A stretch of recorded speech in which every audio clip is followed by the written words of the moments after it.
हा निर्णय वेदनादायक आणि दुःखदायक माझ्यासाठी.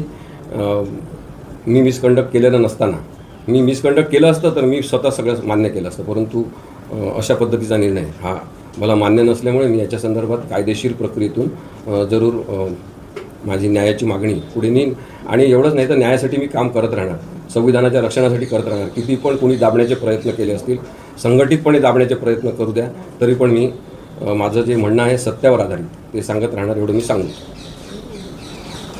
बळीचा बकरा केल्याचं तुम्ही म्हणाल, कोणी केलंय? नाही बघा ना, तर भाजपने केलं असं सांगा. हो, भारतीय जनता पक्ष यांचा तो कार्यकर्ता आहे जो दाभोळकर आहे, तो त्याचं नाव काय, राजेश सुरेश दाभोळकर, हा भारतीय जनता पक्षाचा कार्यकर्ता आहे, कनेक्टेड माणूस आहे असं दिसते त्याच्या सगळ्या फेसबुकच्या प्रोफाईलवर. ते फोटो सेव्ह आहेत माझ्या आता.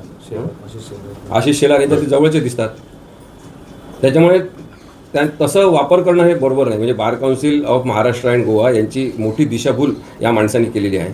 त्याच्यावर सुद्धा खरं तर त्या दाभोळकरवर कारवाई व्हायला पाहिजे होती असं माझं म्हणणं होतं, परंतु अशा पद्धतीचा निर्णय आला आहे. त्यामुळे मी म्हटलं की राजेश दाभोळकर आणि त्याच्या मागे उभे असलेले त्याचे त्याला ॲक्टिवेट करणारे, त्याला कठपुतली म्हणून वापरणारे जे हात आहेत चिखलानी माखलेले, ते जबाबदार आहेत. आणि ते त्यांच्या दृष्टीने किंवा त्यांच्या संदर्भात मी म्हणालो की मी बळीचा बकरा झालेलो आहे.